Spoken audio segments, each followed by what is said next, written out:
من كان يريد الحياة الدنيا وزينتها نوفي إليهم أعمالهم فيها وهم فيها لا يبخسون من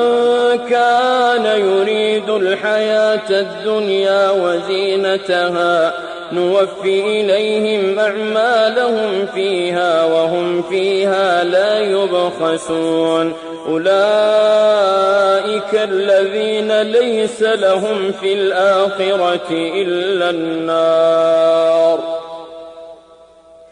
أولئك الذين ليس لهم في الآخرة إلا النار وحبط ما صنعوا فيها وباطل ما كانوا يعملون أفمن كان على بينة من ربه ويتلوه شاهد منه ومن قبله كتاب موسى إماما ورحمة أولئك يؤمنون به ومن يكفر به من الأحزاب فالنار موعده فلا تك في مرية منه إنه الحق من ربك ولكن أكثر الناس لا يؤمنون ومن أظلم ممن افترى على الله كذبا ومن أظلم ممن افترى على الله كذبا أولئك يعرضون على ربهم ويقول الأشهاد هؤلاء الذين كذبوا على ربهم ويقول الأشهاد هؤلاء الذين كذبوا على ربهم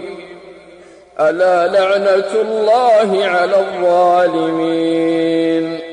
ألا لعنة الله على الظالمين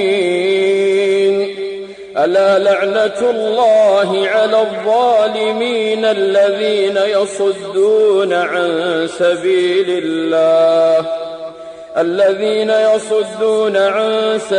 الله ويبغونها عوجا وهم بالآخرة هم كافرون أولئك لم يكونوا معجزين في الأرض وما كان لهم من دون الله من أولياء يضاعف لهم العذاب ما كانوا يستطيعون السمع وما كانوا يبصرون أولئك الذين خسروا أنفسهم وضل عنهم ما كانوا يفترون لا جرم أنهم في الآخرة هم الأخسرون إن الذين آمنوا وعملوا الصالحات وأخبتوا إلى ربهم أولئك أصحاب الجنة هم فيها خالدون مثل الفريقين كالأعمى والأصم والبصير والسميع هل يستويان مثلا أفلا تذكرون